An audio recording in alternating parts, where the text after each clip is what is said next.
Hello दोस्तों, आज का ये डिक्टेशन 80 शब्द प्रति मिनट स्टार्ट होता है अगले 5 सेकंड पिछले में। महीने या उसके आसपास जब से स्टार्ट। सुप्रीम कोर्ट ने भारतीय स्टेट बैंक को राजनीतिक दलों को चुनावी बॉन्ड के जरिए हासिल हुए चंदे की जानकारी को सार्वजनिक करने के लिए मजबूर किया है, तब से इस संबंध में उजागर होते विभिन्न विवरणों ने 2018 में भारतीय जनता पार्टी की अगुवाई वाली सरकार द्वारा इस योजना को पेश किए जाने से पहले से विनियामक एवं नीति निर्माण संस्थानों में इसके विरोधियों द्वारा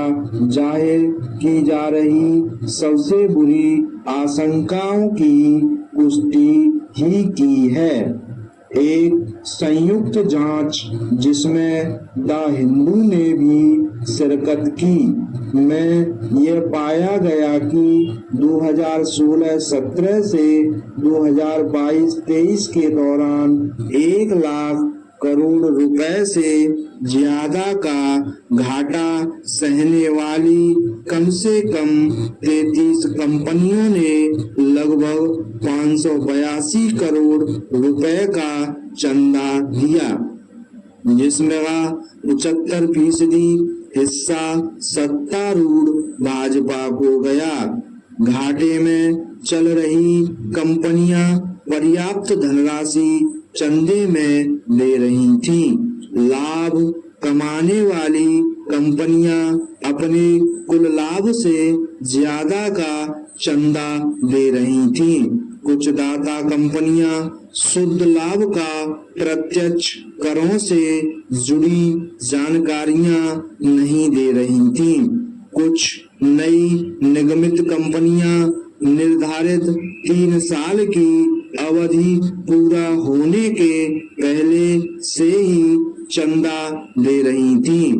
नियमों को तोड़ने और फंडिंग के संदिग्ध स्रोतों की फहरिस्त काफी लंबी है।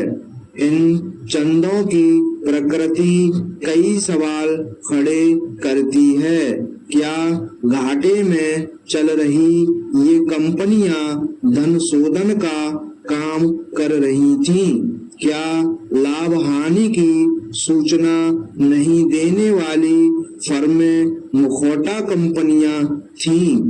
क्या भरपूर लाभ कमाने लेकिन काफी लंबी अवधि से कुल प्रत्यक्ष करों का भुगतान नहीं करने वाली दाता कंपनियां कर चोरी में लगी हुई थीं? ये सभी सवाल पहले उठाए गए अन्य सवालों के पूरक हैं। क्या प्रवर्तन निदेशालय और आयकर विभाग जैसी एजेंसियों के जांच के घेरे में आने वाली कई कंपनियों के सत्तारूढ़ पार्टी को चंदा देने वाले महत्वपूर्ण दानकर्ता होने का तथ्य इस बात का एक संकेत है कि इन एजेंसियों का इस्तेमाल प्रतिदान सुनिश्चित करने वाले एक साधन के रूप में किया जा रहा था। भारतीय रिजर्व बैंक और भारत निर्वाचन आयोग के अधिकारी इन आशंकाओं पर जोर दे रहे थे कि इस बॉन्ड योजना का इस्तेमाल धन शोधन, मनी लॉन्ड्रिंग और कर चोरी में किया जा सकता है। फिर भी केंद्रीय वित्त मंत्रालय इस योजना को आगे बढ़ाता रहा।